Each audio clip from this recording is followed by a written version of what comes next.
이 오전에 했던 말씀의 연장선에서 어린아이의 믿음이라는 말씀을 선포하도록 하겠습니다. 여기서 4절, 3절, 4절에서 보면 회개하고 돌이켜서 어린아이 같이 되지 아니하면 천국에 들어가지 못하리라 라고 말씀하고 있습니다. 물론 이것은 믿음으로 우리가 구원을 받지만 구원의 믿음이 아닌 다른 행위라는 조건이 있는 것을 의미하는 것은 아니죠. 성령 하나님께서 은혜의 선물로 우리 가운데 믿음을 주시죠. 믿음이라는 것은 내가 스스로 만들어내는 것이 아니고 철저히 성령 하나님의 은혜로 주어지는 것입니다. 그래서 믿음에 대해서 고민하는 것보다 주님 앞에 나아가서 믿음을 구하는 것이 믿음을 얻을 수 있는 훨씬 더 신속한 확실한 길이죠. 하나님의 말씀을 듣고 주님 앞에 기도를 드림으로 우리의 믿음이 점점 이렇게 성장을 해 나가는 겁니다. 믿음은 곧 하나님과의 관계죠. 믿음으로 말미암아 의롭다함을 받았느니라 라고 말씀을 하시지 않습니까? 그 믿음은 곧 하나님과의 관계입니다. 그러면 여기서 천국에 들어간다는 말이 무엇인가? 이것은 성경에서 천국은 침노하는 자의 것이다 말씀을 하고 있습니다. 천국이라는 것은 너희들이 믿음으로 강탈할 수 있다는 것을 의미하고 있죠. 이 말씀은 이제 중간태인데요. 내가 천국으로 한 걸음 나아가면 천국은 두 걸음 우리 가운데 침입해 들어온다는 것을 의미하고 있습니다. 내 안에 천국이 이루어진다라는 말씀인 것입니다. 그러면 이 천국으로 들어갈 수 있는 열쇠가 누구에게 주어져 있는가? 우리에게 주어져 있는 것이죠. 그래서 우리가 이미 성령 하나님의 은혜로 믿음으로 구원받은 자녀가 되었습니다. 예수님을 믿을 수 있는 것, 이것은 하나님의 은혜가 있다는 것이고 성령 하나님 내 안에 들어오셔서 나를 거듭나게 하심으로 내가 그 이후에 믿음이라는 것들이 산출되고 내가 예수님을 믿고 교회에 나오게 되는 것이죠. 그러면 그 자체가 먼저 성령 하나님께서 내 안에 들어와 계시다는 것, 예수님께서 나를 이미 선택하셨다는 것, 예수님께서 나를 사랑하시고 기뻐하신다는 것이 증거로 나타난 것, 그것이 예수 그리스도를 믿는 믿음이라는 것이죠. 그러면 그 믿음이 있는 그 사람에게 주님께서 천국 열쇠를 주시거든요. 그래서 땅에서 묶으면 하늘에서도 묶이고 땅에서 풀면 하늘에서도 풀리는 그 천국 열쇠를 주십니다. 그 천국 열쇠를 가지고 우리가 천국으로 침노에 들어갈 수 있죠. 그러면 천국이 우리 가운데 와서 내 안에서 그 천국이 이루어지게 되는 겁니다. 그래서 여기서 천국에 들어갈 수 있다 이 말씀을 하고 있는 거죠.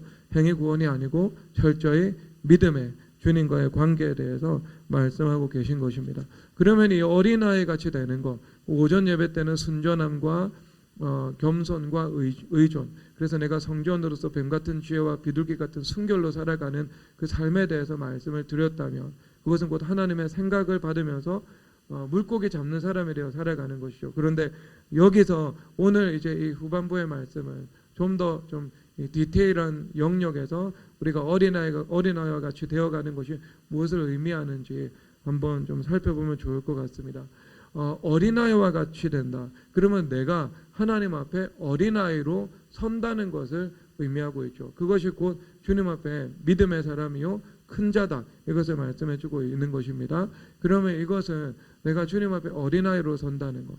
그것은 내가 어린아이의 이 어린아이에 이르기까지 주님 앞에서 온전히 치유를 받아서 주님 앞에 주님 앞에 우리가 주님께서 우리에게 의도하신 그 본래의 창조의 디자인대로 우리가 주님 앞에 서는 것을 의미하고 있습니다. 이것이 어린아이의 상태예요. 오염되지 않고 그리고 그 모든 부정해진 것이 치유를 받아서 깨끗해진 그 상태인 것이죠. 그것이 어린아이죠.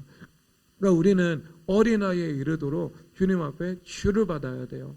사람이 의식구조를 형성하는 것은요, 이 두 가지 층을 통해서 우리의 의식구조가 형성되잖아요. 중층입니다. 그래서 무의식과 의식이에요. 그래서 의식의 차원이라는 것은 내가 대부분 이 의식이라는 것은 내 자아하고 많이 결부가 되어 있거든요. 그래서 내가 10살 이후에 청소년기를 지나고 청년기를 지나고 그 다음에 내가 삶의 여러 가지 이 파고를 내가 헤쳐 나옵니다. 그러면서 내 인생과 더불어 내 자아가 서로 결부가 되잖아요. 그래서 성공한 사람은 성공한 사람대로, 실패한 사람은 실패한 사람대로, 이것이 높은 어떤 자존감이 되기도 하고 또 낮은 자존감이 되기도 하고, 어떤 사람은 남편이나 아내의 내 자아가 결부가 되기도 하고 자녀하고 결부가 되기도 하고, 그리고 또 청소년기 이후에 내가 다양한 교육과 환경에 노출되면서 내가 취사 선택을 하거든요. 내가 세계관을 받아들여요. 그래서 그 내가 받아들이는 세계관, 그 세계관이 나의 형성된 이 자아가 되는 것입니다. 그게 내가 딱 자아가 되는 거죠. 그래서 우리가 예수님을 믿을 때 너희들이 그 자아를 부인하고 예수님을 따르지 아니하면 내 제자가 될 수 없다라고 말씀을 하실 때 그 자아인 것입니다. 내가 성장하고 삶의 이 문제들을 대응하고 극복해 오면서 형성된 이 자기 자신인 것이죠. 그래서 이것이 높아진 이론이 되기도 하고 그 사람의 이 신념의 체계가 되기도 하고요. 그리고 경험과 지식에 의해서 형성된 그 나의 믿음과 가치관이 되기도 하는 거죠. 그런데 그 전체가 너희들이 부인되지 않으면 예수 그리스도를 따를 수가 없다, 이렇게 말씀을 하는 겁니다. 그래서 어떤 사람은 회개를 통해서 그 일들이 이루어지기도 하고요. 어떤 사람은 예수님을 만나고 교회에 오기 전 이 중과 부적의 태산과도 같은 그 삶의 문제를 내가 경험하면서 내 힘으로 할 수 없는 것을 이 인생을 통해서 배운 거죠. 그러니까 인생을 통해 가지고 내 자아가 와해되고 부딪혀서 그 와해된 자아를 가지고 주님 앞에 나와서 신앙생활을 해서 다시 세워지는 그런 경우들도 있습니다. 그러니까 이것은 의식의 차원에서 세워지는 거죠. 그러면 이 의식의 차원에서 회개를 할 때 대부분 첫 번째로 꼭지를 붙잡는 것이 율법주의거든요. 이 율법주의는 당연히 내가 주인이 되어서 내 힘으로 수고하면서 살아가는 것, 이것이 율법주의의 대강령입니다. 그러니까 이 하나를 통해 가지고요 전방위적으로 내 모든 영역의 회개가 진행됩니다. 그것은 이제 아주 많은 이 말씀의 이 배경을 가지고 있죠. 자, 오늘 이것을 말씀드리는 것이 아니고요. 그러니까 의식의 회개는요 율법주의 회개를 통해서 회개에 들어가는 겁니다. 내 힘으로 사는 것, 내 지식 체계로 살아가는 것, 이것을 주님 앞에 내려놓는 거죠. 그런데 오늘 말씀은 어린아이와 같이 되는 거잖아요. 어린아이와 같이. 그래서 어린아이로 돌아가서 이 나의 하층, 이게 의식이 상층이라면 이 무의식은 하층이거든요. 그러니까 10살 이전에 그 어린아이의 시절을 통해서 나에게 형성된 이 인격입니다. 그러니까 배우의 인격인 것이죠. 그래서 이것이 주님 앞에 회개를 통해서 온전히 치유받아서 마치 참부모 되신 하나님, 그러니까 하나님 아버지와 하나님의 아들 예수 그리스도께서 나의 부모가 되실 때 그 품 안에서 내가 자라났을 때 지정의 영적이고 육적인 이 모든 것이 아름답고 복되고 균형 잡혀 있는 그런 상태, 요 상태가 이루어지는 것, 이것이 어린아이가 되는 것을 의미하고 있습니다. 자, 예를 들어서 여러분, 예를 들어 10살 이전입니다. 10살 이전에는요 어떤 어린아이든 외부적인 환경에 대해서 자기 자신을 통제해서 그것을 극복해 나갈 수 있는 능력이 누구도 없습니다. 누구도 없습니다. 그래서 그 어린아이는요 부모와의 관계를 통해 영향받고 환경을 통해서 영향을 받을 수밖에 없는 존재죠. 그리고 나서 10살 이후에 청소년기가 되면서 이제 자아가 있잖아요. 각 사람이 물려받는 DNA도 있고 그다음에 자아도 있고 교육도 있고 환경도 있기 때문에 그때부터는 내 인생을 내가 스스로 개척해 나가기 시작해요. 그러면서 율법주의가 형성되잖아요. 그래서 청소년기 시기에 똑같은 환경에 처했지만 어떤 사람은 율법적이고 진취적으로 자기의 삶을 개척해서 삶의 파고를 헤쳐나가서 그게 자기의 율법적 자아가 되기도 하고요. 어떤 사람은 그 파고 속에서 내가 그것을 직면하면서 그것을 이제 방황으로 그리고 자기 파괴적인 방향으로 그 삶을 전개시켜 나가기도 하죠. 소년원에 가보면 있는 아이들, 그 다음에 술, 음란, 아니면은 중독, 게임 이런 것에 빠져가지고 내가 그 슬픔, 고통, 두려움 이것들을 다른 방면으로 돌려서 파괴적으로 발현해 나가는 아이들, 그런 아이들이 존재하지 않아요. 그건 의식의 문제라면 그것보다 더 근본적인 것은 우리 안에 있는 이 하층의 인격이죠. 그것은 우리 무의식의 문제거든요. 이것은 10살 이전에 형성이 되는 거예요. 그런데 대부분 이제 이 10살 이전의 아이들은요, 그 상황에 대해서 감당할 수 있는 지적이고 정서적인 능력 자체가 없습니다. 없다니까요. 그래서 상당한 내 안에 이제 이 영향력을 그대로 받아버리거든요. 그리고 그게 은폐된 채로 있습니다. 자, 여러분 예를 들어서 부모님이 이혼을 한다고 합니다. 아니면 부모님 중에 한 분이 돌아가셨어요. 아니면 부모님 두 분 다 없습니다. 고아처럼 자라나요. 그리고 부모님 두 분 다 계시지만 굉장한 불화 속에 있습니다. 아니면 부모님이 두 분 다 계시지만 너무나도 경제적으로 무능력해서 적절한 최소한의 필요를 공급해주지 못하는 그런 상황 가운데 있다고 이제 해봅시다. 아니면은 정말 이것보다는 훨씬 더 괜찮은 거지만 부모가 매우 율법적이다. 매우 율법적이다. 뭐 그렇게 한번 가정을 해봅시다. 그러면 이 아이들이 어떠냐면 그렇게 살아가는 그 삶 자체가요, 두려움, 불안 이런 것들이 중복되는 환경 가운데 있습니다. 일단 근본적으로는요, 극심한 두려움과 불안을 이 아이들의 이 하층의 의식 구조 가운데 심어 놓습니다. 그리고 그것만이 이제 들어오는 것이 아니고 그런 상황 자체가 아이들에게 주는 것은 당연히 슬픔이죠. 슬픔 같은 감정을 주죠. 그러면 이런 정말 샬롬의 환경이 아니면은요, 아이들이 태생적으로 무의식 가운데 가지고 있는 것은 두려움과 불안과 슬픔인 거죠. 그런데 이것은요, 사실상 좋은 환경에서 타고났다 하더라도요, 본래적으로 인간의 DNA 가운데 숨겨져 있는 것입니다. 우리는 원래 이 두려움을 가진 존재로, 불안을 가진 존재로, 그 다음에 슬픔을 가진 존재로 우리 자체가 이렇게 태어났다니까요. 그 아이들이 울면서 나오잖아요. 울면서 나오잖아요.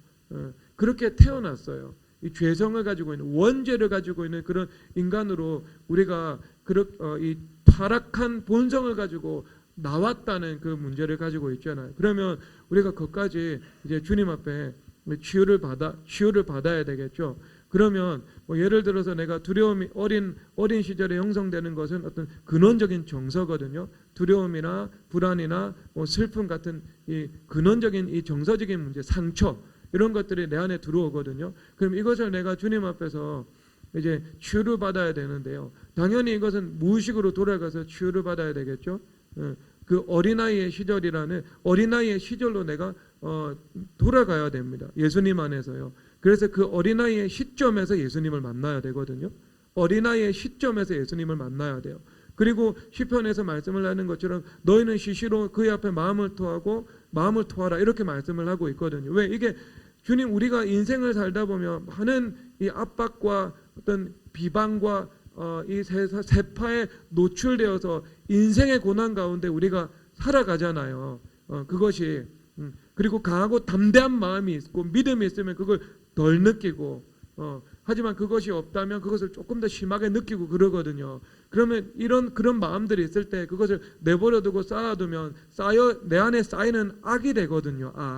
그래서 쌓이는 악이 되어서 내 삶 속에 악이 나타난다고요. 그래서 우울증도 나타나기도 하고 공황장애 같은 것들이 나타나기도 하잖아요. 그래서 그것을 미연에 방지하기 위해서 예수님께서 시편을 통해서 너의 마음을 시시로 주님 앞에 토하라고, 예수님 앞에 가져가서 예수님 앞에 그것을 토하면 예수님께서 십자가를 통해 그 부정한 것을 가져가 주시고 하나님께서 주시는 아름다운 것으로, 기쁨의 것으로 다시 채워주신다, 이 말씀을 의미하고 있습니다. 그래서 시편은 시시로 마음을 토하다가 그냥 끝나지 않잖아요. 주님은 일단 찬양하고 감사하죠. 그 다음에 시시로 마음을 토하죠. 그 다음에 다시 찬양하고 감사하죠.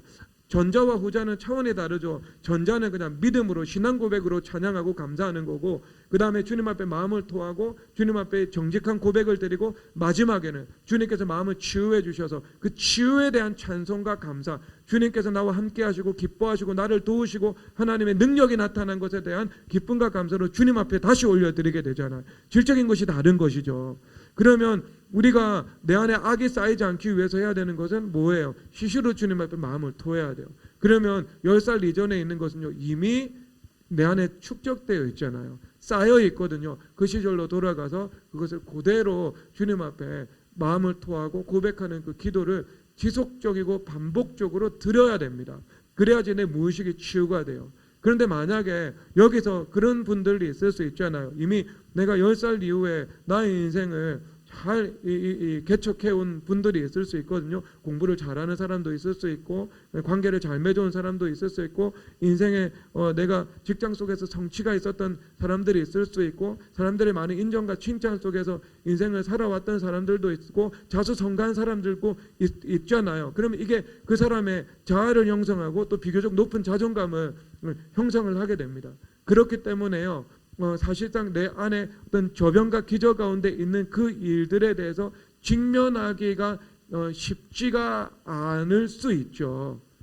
직면하기 쉽지 않을 수 있지만 그것은 분명히 마코 가운데에서 이 실력을 발휘하고 있습니다. 그래서 내 삶 속에서요, 두려움으로 말을 하거나 불안으로 말을 하거나 다양한 방식으로 나에게 말을 하고 행동을 종용하는 것으로 나타나죠. 그러면 그러면 거기로 들어가 가지고 어린아이 시절로 들어가서 그것을 직면하고 치유받아야 하지 않는 사람은요, 사실상 아무도 없을 거예요. 아무도 없을 거예요. 아무도 없을 거예요. 아마 제가 볼 때는요, 뭐 우리 집 같은 경우는 뭐 지우도 그걸 통과해야 되지 않을까, 제가 그 생각을 하고 있어요. 부모로부터 상처받은 거 전혀 없어요. 그런데 본래적으로 주님 앞에 부여받은 DNA가 있기 때문에요. 그 DNA의 관점에 DNA가 있기 때문에 이 의식 세계 속에서 느끼지 못하는 그 무의식 세계 속에서 느끼는 그 불안이나 두려움을 분명히 이것을 가지고 있거든요. 그러면 나중에 20살이 되었을 때 그 시점에서는요, 예수님과 대면하면서 내가 부모로부터 받은 상처는 없지만 내가 물려받은 DNA, 그리고 내가 선악과 타락의 속성으로 인해서 근본적으로 가지고 있는 인간이 본래적으로 근원적으로 가지고 있는 그 불안과 두려움은, 그것은 직면하고 치유를 받아야 되는 거죠. 그러면 사실상 그것을 한번 짚고 넘어가야 되지 않는 사람은 아무도 없는 거예요. 아무도 없는 거예요. 내가 건강한 인격과 관계적인 삶을 지금 영위하고 있다 하더라도 온전한 나는 부모가 되고 온전한 어떤 이 파행이 적어도 관계 속에서는 드러나지 않는다 하더라도 내가 직면해 가지고 그것을 되돌아봐야 하는 것, 그래서 치유받아야 하는 것, 이 상황은요, 예외가 없어요. 그런데 아이들의 경우에 예를 들어 이제 이혼을 하거나 아니면은 뭐 사별을 하거나 아니면 이런 정말 지독한 불화가 있거나, 이것은요 심각한 충격을 주거든요, 아이들에게요. 근데 심각한 충격을 주는데 그 심각한 충격을 아이들이 직면할 능력이 안 되잖아요. 그래서 살아남기 위해서 선택하는 게 뭐냐면요, 은폐해 버립니다. 그래서 덮어버려요. 그리고 왜냐하면 그것을 직면하고 꺼내는 순간 내가 감당할 수가 없거든요. 아이들이 복음을 알지 못하고 십자가를 알지 못하고 기도의 능력을 알지 못하고 보혈의 능력을 알지 못하는데 어떻게 그것을 직면해 가지고 해결할 수 있겠어요? 그러면 그 아이 시절에 우울증이 올 수 있죠.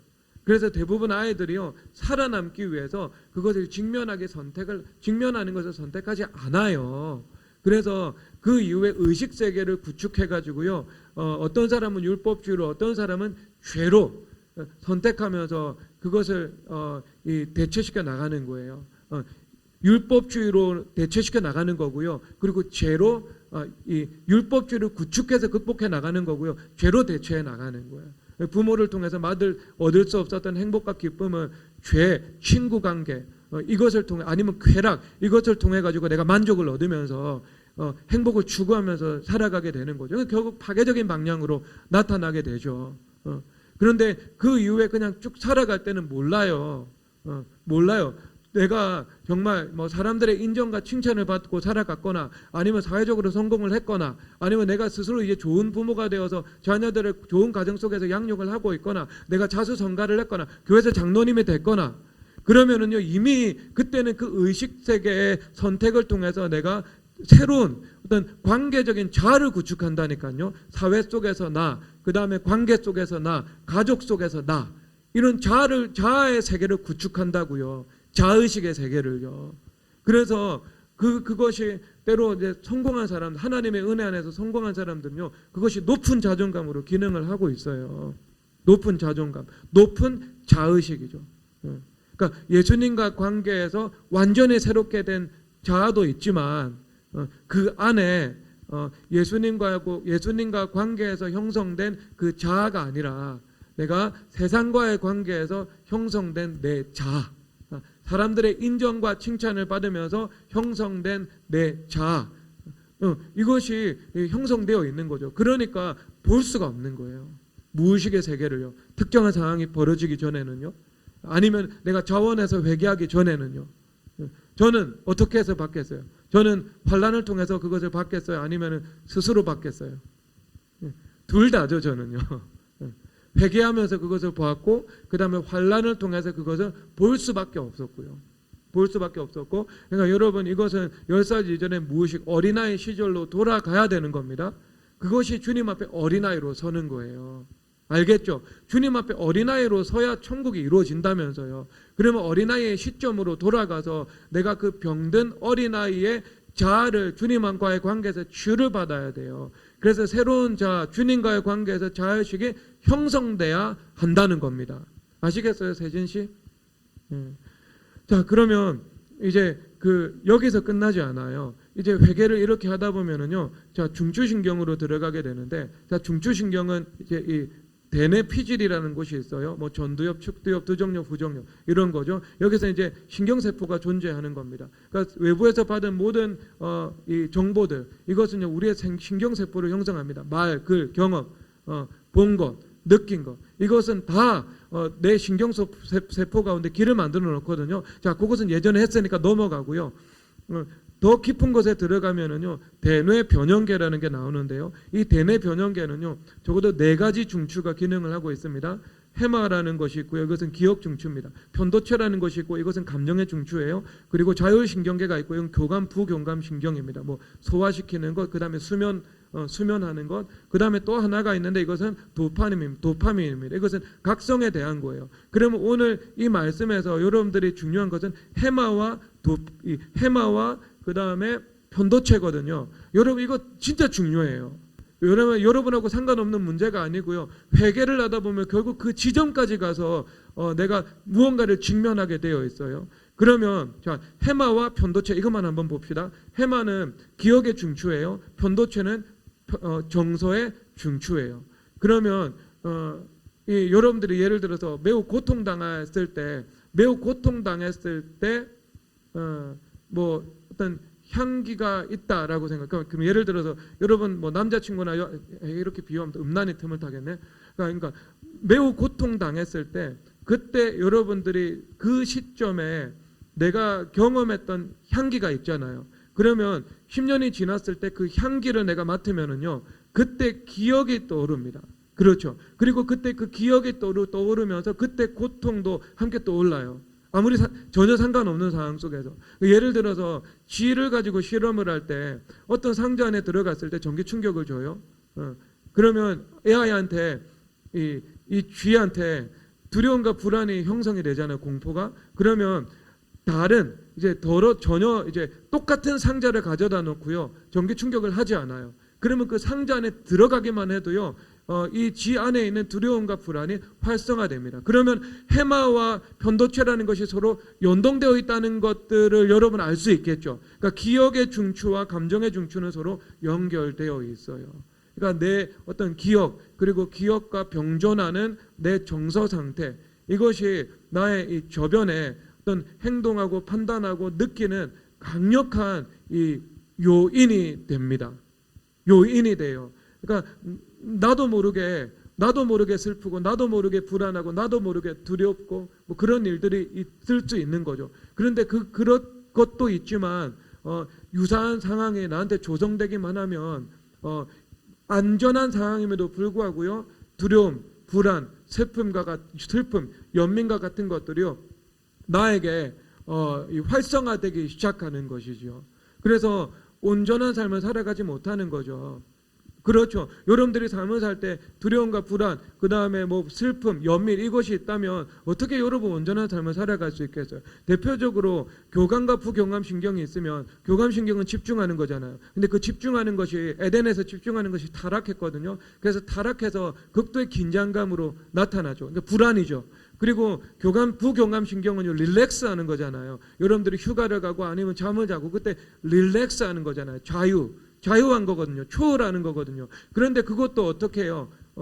불안해졌죠. 부교감신경도 타락해서 불안해졌죠. 그게 교감신경이나 부교감신경이나 불안의 지배를 받고 이것이 심해지거나 아니면 내 삶 속에 간헐적으로 고난이 찾아오면 누구나 뭐 못해요. 잠을 못 자잖아요.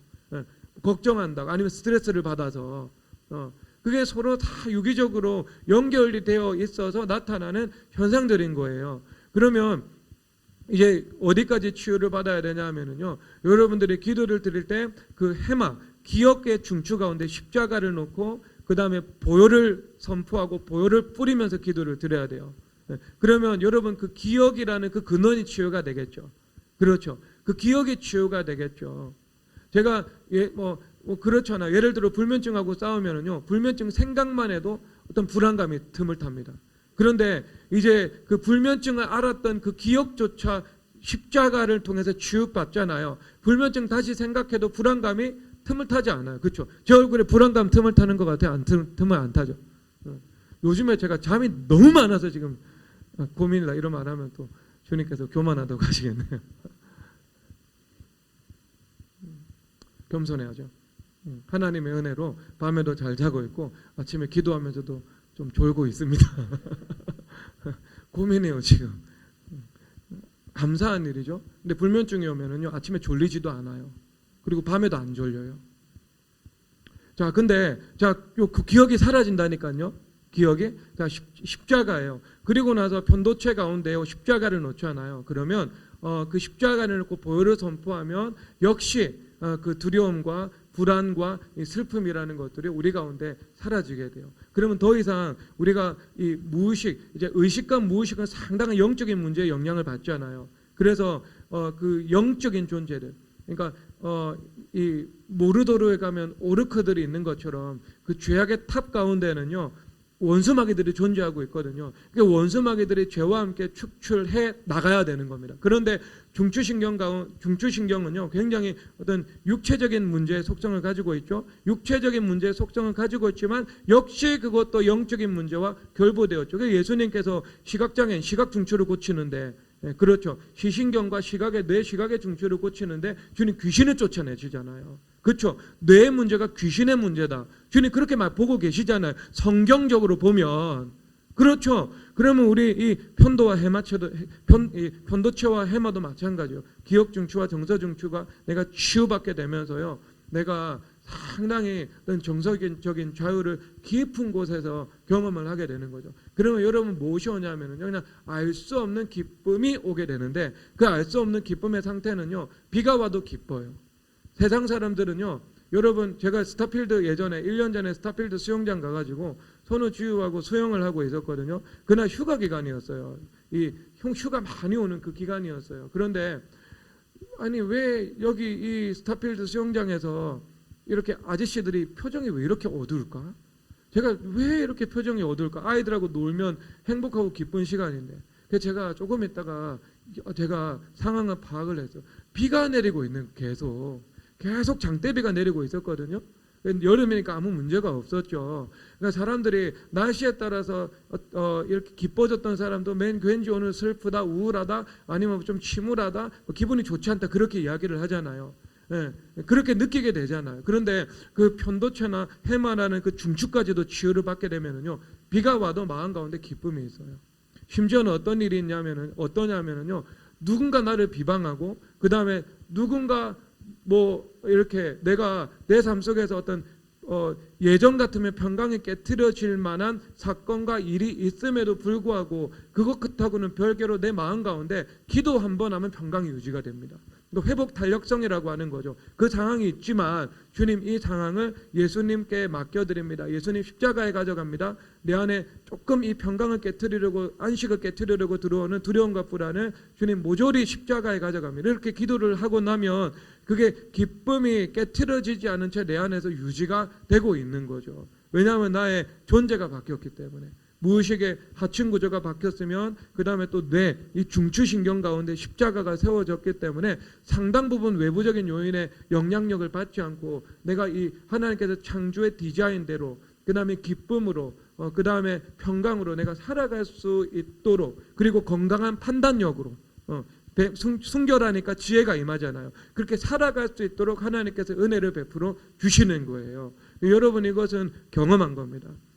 하나님의 말씀에 있는 것이고요. 경험한 거예요. 여러분 어린아이와 같이 주님 앞에 어린아이로 돌아가서 주님과의 관계에서 치유를 받잖아요. 그러면 주님께서 내 삶 속에서 그 에덴의 생명과 그 에덴의 기쁨을 주님께서 회복시켜 주십니다. 그래서 여호와의 율법은 순결하여서 우리의 눈을 밝게 하지만 여호와의 율법은 정직하여 우리의 마음을 기쁘게 한다. 그러니까 하나님의 법이 세워지면 그 법이 우리의 눈을 밝게 하기도 하지만 우리의 마음 가운데 기쁨을 주기도 한다고 말씀을 하고 있잖아요. 로고스가 들어오면 우리가 기뻐하면서 살아갈 수 있는 거죠. 그럼 우리가 우리 인생에서 기뻐하며 살아갈 수 있으면 그것보다 복된 일이 어디 있겠어요? 그렇죠. 그 기쁨이 하나님의 창조력의 원천입니다. 그 기쁨이요. 원수마귀들은요, 연민, 그 다음에 슬픔, 이거 가지고 자기의 창조성을 부여해요. 그러니까 이 거짓된 창조성을 부여한다니까요. 그래서 막 영감이 안 떠오르면 일본 가가지고요, 막 그 고독한 길의 분위기를 느끼고, 그래도 영감이 안 떠오르면은요, 인도 가가지고요, 겐지스 강에서 뭐 엉뚱한 거 하는 거 보면서 흑암의 영향력을 잔뜩 받아와서 그것 가지고 무언가 창조적인 일들을 하려고 하잖아요. 그렇죠? 우상숭배의 결과는 그 질병이고 파탄이거든요. 자녀에까지 그 영향력이 흘러가거든요. 하나도 복된 것이 아닙니다. 그런데 주님께서 주시는 그 창조성은요, 기쁨 가운데 임하게 되는 거예요. 그래서 우리가 기쁨 가운데 집중을 하게 되는 것이고요. 기쁨 가운데 부교감, 릴렉스, 그 자유, 그것을 누리면서 살아가게 되는 거죠. 그래서 역사에서 가장 인류 6천년 역사 속에서 가장 탁월한 지성인이면서 현자였던 솔로몬 선생님께서 전도서를 통해서 사람이 자기의 일에 수고하고 그 다음에 기쁨으로 낙을 누리는 것, 그것보다 더 복된 것이 없다라는 거죠. 그러니까 하나님께서 맡겨주신 일들을 기쁨으로 하고, 저 같은 목회를 기쁨으로 하고, 또 쉴 때 또 기쁨으로 쉬고, 그것보다 복된 게 없다는 거예요. 여러분들도 주님께서 내게 맡겨주신 공부든 연구든 직장생활이든 사업이든 주부든 기쁨으로 하고, 그 다음에 내가 쉬는 것도 기쁨으로 하고, 그러면 내가 그 모든 것들을 어떤 일이 되는 거예요? 천국을 누림이 되는 거예요. 그래서 여기서 어린아이와 같지 않으면 천국에 들어갈 수 없다고. 그러니까 우리가 어린아이로 돌아가서 어린아이와 하나님과의 관계에서 내가 치유를 받으면 어떻게 된다고요? 내 삶 속에 천국의 침노에 들어오는 거죠. 천국. 그래서 천국의 기쁨으로 살아가고, 그 천국의 기쁨의 그 기반 가운데 천국의 지혜도 주시고, 천국의 창조력도 주시고, 천국의 사명도 주시고, 천국을 일굴 수 있는 영적인 권세도 주님께서 허락해 주시고, 얼마나 여러분 이런 인생이 복되겠습니까? 덩달아 자녀까지도 주님께서 복을 허락해 주시는 것입니다. 그래서 그 어린아이에 이르기까지 우리가 치유를 받아야 되는 거예요. 받을 수 있습니다. 십자가 보혈의 능력이면 다 치유받을 수 있습니다. 치유받을 수 있어요. 어린 시절 DNA, 중추신경 여기까지 가야 돼요. 그러면 이제 어린아이와 같은 사람은 어떤 사람이라고요? 큰 사람이라고 이야기를 하고 있잖아요. 하나님 나라에서. 하나님 나라의 큰 사람은요, 영적인 것을 말씀하고 계시죠.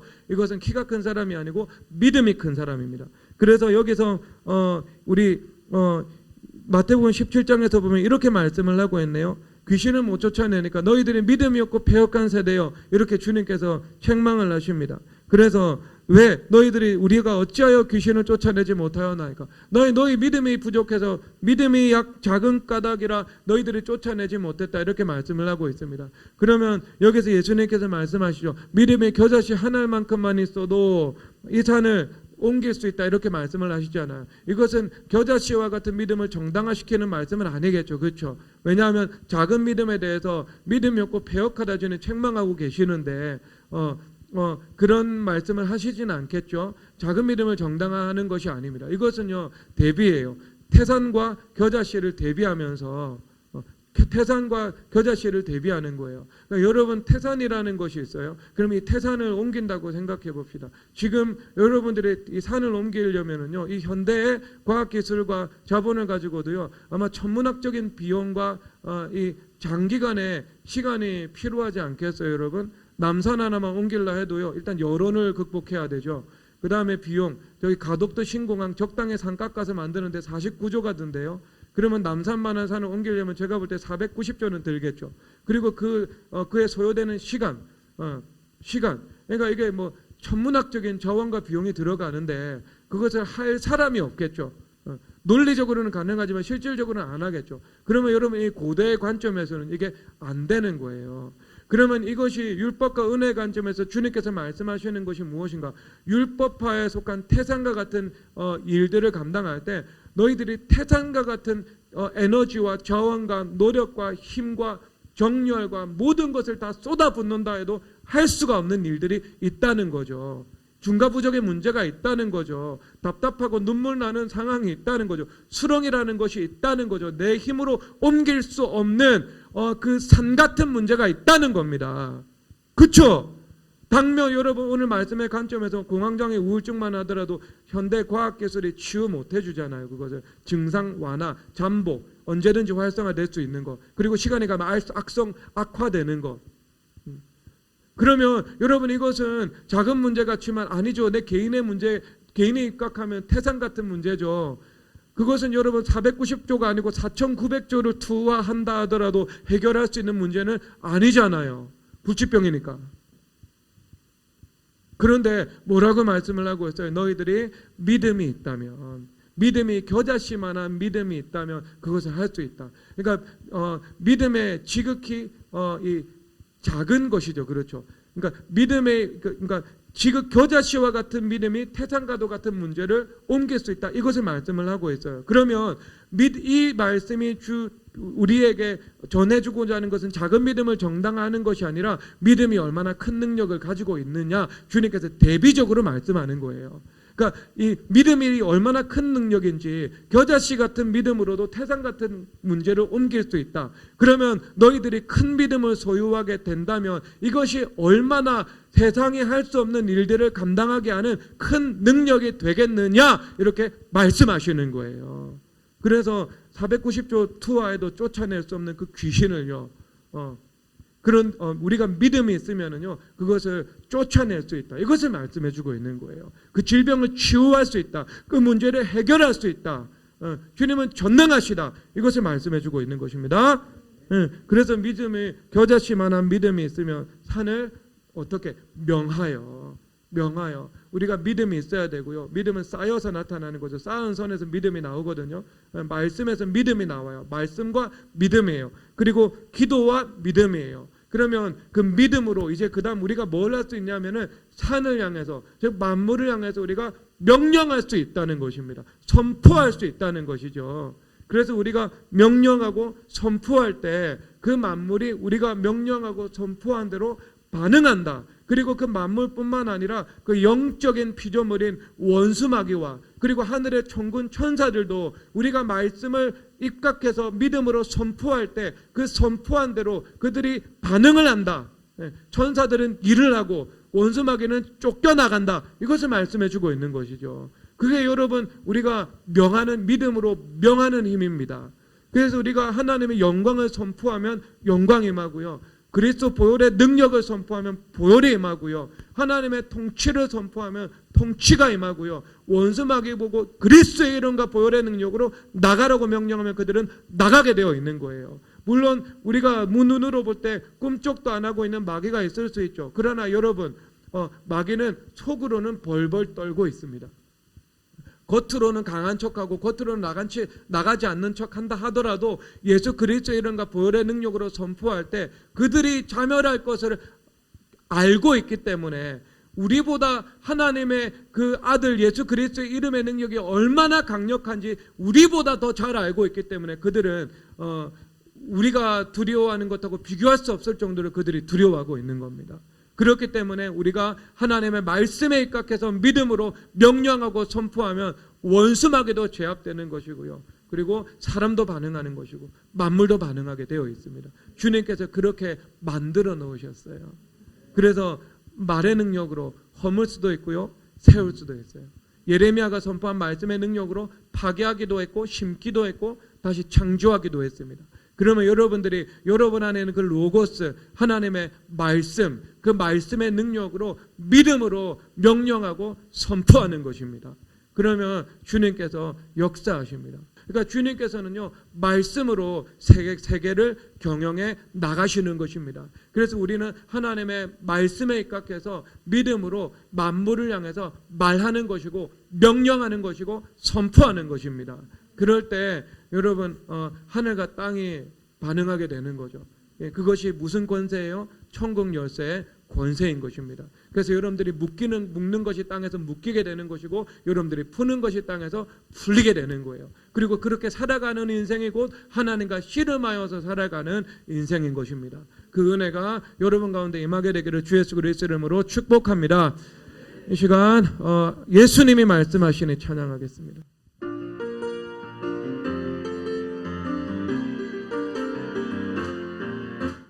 예수님이 말씀하시니 물이 변하여 포도주 됐네.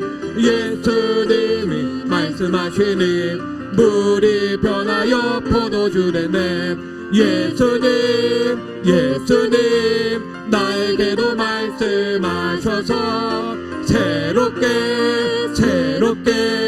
변화시켜 주소서. 예수님이 말씀하시니 바리메오가 눈을 떴다네. 예수님이 말씀하시니 바리메오가 눈을 떴다네. 예수님 나에게도 말씀하셔서 새롭게 변화시켜 주소서. 예수님이 말씀하시니 죽은 나사로가 살아났다네. 예수님이 말씀하시니 죽은 나사로가 살아났다네. 예수님 나에게도 말씀하셔서 새롭게 변화시켜 주소서. 예수님이 말씀하시니 거친 파도가 잠잠해졌네. 예수님이 말씀하시니 거친 파도가 잠잠해졌네. 예수님 나에게도 말씀하셔서 새롭게 변화시켜 주소서. 예수님이 말씀하시니 홍해 바다가 갈라졌다네. 예수님이 말씀하시니 홍해 바다가 갈라졌다네. 예수님 나에게도 말씀하셔서 새롭게 변화시켜 주소서. 예수님이 말씀하시니 화가 변하여 복이 됐다네. 예수님이 말씀하시니 화가 변하여 복이 됐다네. 예수님 나에게도 말씀하셔서 새롭게 변화시켜 주소서. 예수님이 말씀하시니 슬픔 변하여 기쁨이 됐네. 예수님이 말씀하시니 슬픔 변하여 기쁨이 됐네. 예수님 나에게도 말씀하셔서 새롭게 변화시켜 주소서. 예수님이 말씀하시니 나의 죄악이 용서받았네. 예수님이 말씀하시니 나의 죄악이 용서받았네. 예수님 나에게도 말씀하셔서 새롭게 변화시켜 주소서. 예수님이 말씀하시니 나의 영혼이 자유케 됐네. 예수님이 말씀하시니 나의 영혼이 자유케 됐네. 예수님 나에게도 말씀하셔서 새롭게 변화시켜 주소서. 예수님이 말씀하시니 나의 질병이 치유받았네. 예수님이 말씀하시니 나의 질병이 치유받았네. 예수님 나에게도 말씀하셔서 새롭게 변화시켜 주소서. 예수님이 말씀하시니 나의 가정이 회복되었네. 예수님이 말씀하시니 나의 가정이 회복되었네. 예수님 예수님 나에게도 말씀하셔서 새롭게 변화시켜 주소서. 예수님이 말씀하시니 나의 기업이 복을 받았네. 예수님이 말씀하시니 나의 기업이 복을 받았네. 예수님 나에게도 말씀하셔서 새롭게 변화시켜 주소서. 예수님이 말씀하시니 나의 인생이 부활했다네. 예수님이 말씀하시니 나의 인생이 부활했다네. 예수님 나에게도 말씀하셔서 새롭게 변화시켜 주소서. 시간 주여 삼창하면서 우리가 말씀을 믿음으로 선포하고 명령하시며 주님 앞에 기도드리도록 하겠습니다. 주여 주여